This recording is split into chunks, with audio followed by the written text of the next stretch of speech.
आप सभी को मुझ मनीष वैष्णव का प्रणाम। मैं एक ज्योतिष हूँ और प्रवक्ता भी हूँ। आप सभी को मैं बताना चाहता हूँ कि मैंने ऊपर एक कुछ दिनों पहले कमेंट पढ़ी थी, जिसमें एक कोई सज्जन थे, वो बता रहे थे कि माता पिता लड़कियों की उम्र ज़्यादा होती जा रही है और किस प्रकार से वो अपने बच्चों की शादी वगैरह नहीं कर रहे हैं। और नहीं करने में कारण बताते हैं कि जन्माक्षर पत्रिका जो होती है, जन्म कुंडली, उसका बहाना लेते हैं। और उन्होंने ये भी मेंशन किया था कि हमारे बाप दादा पूर्वजों ने जो है कोई पत्रिका नहीं दिखाई, उसके बावजूद भी पुराने ज़माने में शादियाँ अच्छी रहती थी। और पुराने ज़माने में तो पत्रिका मिलन करते भी नहीं थे, ऐसा कुछ उन्होंने मेंशन किया है। तो मैं उनका जवाब देना चाहता हूँ, चूँकि मैं एक ज्योतिष भी हूँ। और इस बात को मेरा कर्तव्य है कि मैं आपको सामने इस चीज़ को रखूँ कि वास्तविकता में शादी विवाह के मामलों में पत्रिका क्यों बनाई जाती है, पत्रिका मिलान क्यों किया जाता है। सबसे बड़ी बात यह है कि हम पत्रिका मिलान इसलिए करते हैं कि अगर किसी व्यक्ति को, लड़के को जैसे मंगल है और लड़की को नहीं है, तो हम ये मिलान करते हैं कि मंगल दोनों को हो। सामने वाले को अगर मंगल है, लड़के को मंगल है, तो कितना भारी है, मतलब भारी से मतलब कितना खतरनाक है, क्या वो मारक है या इजी गोइंग में उनका काम हो जाएगा। दूसरी चीज, अगर मंगल वाले लड़के से, मंगल लड़की से, बिना मंगल वाले लड़की या लड़के का विवाह कर दिया तो क्या होगा। ये खाली मैं एक मंगल का उदाहरण ले रहा हूँ, उसके पीछे बहुत सारी दूसरी भी चीजें हैं। तो अगर अपन मंगल पे बात कर लेते हैं, तो मंगल का मतलब ये होता है कि एक व्यक्ति के जीवन में यदि मंगल किसी का भारी है, लड़के का, लड़की का, और उसे के बिना मंगल वाले लड़के या लड़की की शादी हो जाएगी, तो वो या तो जब कब जब उस मंगल का एक सभी ग्रहों का टाइम पीरियड होता है पत्रिका में, समय समय पर सबका मिलता जाता है, सबका एक साथ नहीं चलता। तो जब मंगल की महादशा आएगी, उसके अंदर ही मंगल की अंतरदशा या किसी मारक ग्रह की अंतरदशा, प्रत्यंतर दशा आएगी, तब वह वह लड़का जिसके मंगल नहीं है, उससे शादी होने पर, मंगल वाले शादी होने पर उन दोनों का या तो तलाक हो जाएगा उस अवधि में, पीरियड विशेष में, या तो उन दोनों का तलाक हो जाएगा, या जो बिना मंगल वाला लड़का लड़की है उसका उसकी मृत्यु हो सकती है, या उनका एक्सीडेंट वगैरह हो सकता है, या वो अपंग हो सकते हैं। इस प्रकार से मंगल भी 10-12 प्रकार के हैं। तो हम ये देखते हैं कि दोनों की पत्रिका मैच कर रही है या नहीं, क्या दोनों की पत्रिका में जो मंगल वगैरह है वो शांत ग्रह है, या इसकी जन्म पत्रिका में कोई मारक ग्रह सप्तम स्थान में, या जहाँ शादी विवाह का जो स्थान है उसमें पड़ा हुआ है।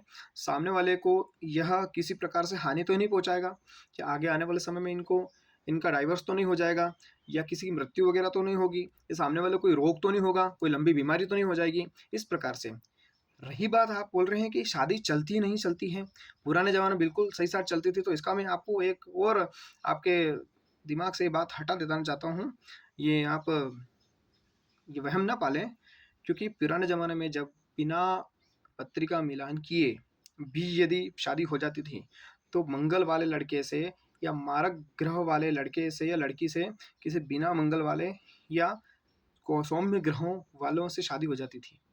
तो आपने कई बार देखा होगा, 10 साल में, 20 साल में, 15 साल में लड़का या लड़की दोनों में से एक या तो मर जाते थे, या दोनों का डाइवोर्स या किसी प्रकार से विछड़न हो जाता था।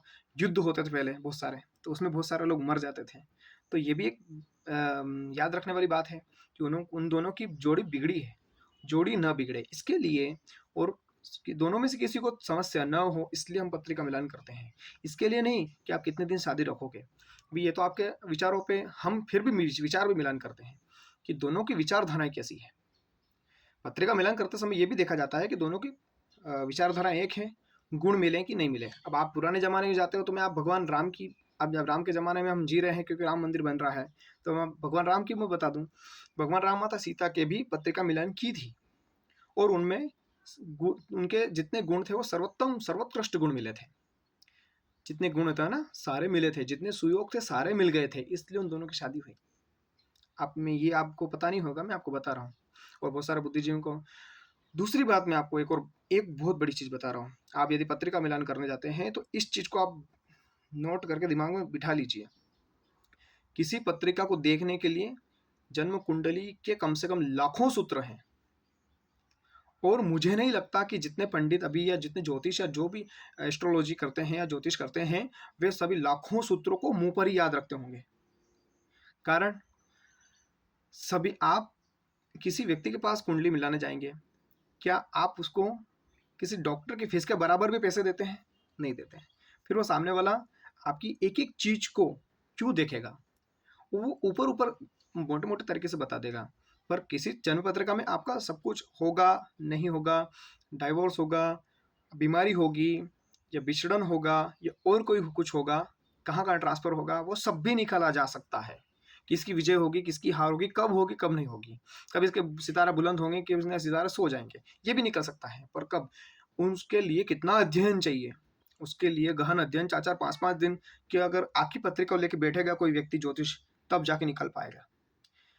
अगर कोई व्यक्ति आपके लिए 4-5 दिन लगाए, वो पूरा अध्ययन करके एक एक चीज आपको निकाले, क्योंकि वो भी पत्ते पट्टा पलटा के दिखा बेचारा देखेगा, हर एक चीज मिलान कर करके गणित ज्ञान गुणा करके देखेगा। अब उसके लिए आप उसको कितने पैसे दे देंगे? आपको इसको उसका घर तो बांध नहीं देंगे। तो इसलिए मैं आपसे ये बोलना चाहता हूँ कि जितने भी ज्योतिष वगैरह होते हैं, वो इतने सूत्रों को याद नहीं रख सकते। अगर कोई रख सकता है और किसी ने रखे हैं, तो मैं उसमें आपको दंडवत प्रणाम करता हूँ। परंतु आप इस बात को समझें कि अगर आप बोलते हैं कि सारे पंडित ऐसे हो गए, यदि आप ये बोलते हैं कि सारे ही ज्योतिष ऐसे ही हैं, या हम कई बार बोलते हैं कि सारे ही ऐसे ही हैं, तो सारे में सब आ जाते हैं। उसमें सब खराब नहीं होते, या सबको सबकी गलतियां नहीं होती हैं। कोई एक या दो अगर मिस्टेक करते हैं, तो उसकी गलती पूरे समाज पर हम नहीं थोप सकते, क्योंकि उसमें अच्छे लोगों की भी वो आ जाते हैं। और आप क्यों अच्छे लोगों की बुराई करके पाप के भागीदार बनते हैं? इसलिए आप ये बिल्कुल ना सोचें कि हम पत्रिका मिलान करते हैं तो इसलिए करते हैं ताकि ये जोड़ी बनी रहे, दोनों इसको निभाएंगे। हाँ, निभाते हैं, परंतु अगर नहीं निभाया तो हमारी क्या गलती? भाई ज्योतिष, आप किसी ज्योतिष को इतने पैसे भी नहीं देते हैं कि मतलब किसी डॉक्टर की फीस के बराबर, क्योंकि 500-500 700 रुपये उसकी फीस होती है। पंडित जी के यहाँ पर या किसी ज्योतिष के यहाँ पर आप कितने पैसे देंगे? 200 रुपये। अधिकतर तो गली मोहल्लों में बेचारे जो पंडित जी रहते हैं, वो वही देखते हैं। उनका कितने पैसे देते हैं? 50 रुपये, 51 रुपये, 100 रुपये, 200 रुपये, 500 रुपये, ज़्यादा 500 रुपये है। और यदि कोई अनुष्ठान बता देता है, कोई पंडित आपको बता देता है ये अनुष्ठान कर लीजिए, अनुष्ठान कितने पैसे आप खर्च करते हैं? आप अनुष्ठान में, आप यूं तो डॉक्टर के यहाँ पर लाखों रुपए खर्च कर देते हैं इलाज के लिए ही। यदि कोई छोटे छोटे उपाय होते हैं, उपाय बताते हैं, टोटके बताते हैं गुरुजी और पंडित जी, तो आप कितने कितने पैसे खर्च करते हो? वो कितने 500, 1000, 1500 रुपये के होते हैं, वो भी आप खर्च नहीं करते। उसमें भी आप सोचते और ये भी ज़्यादा का है। ऐसा अक्सर होता है समाज में।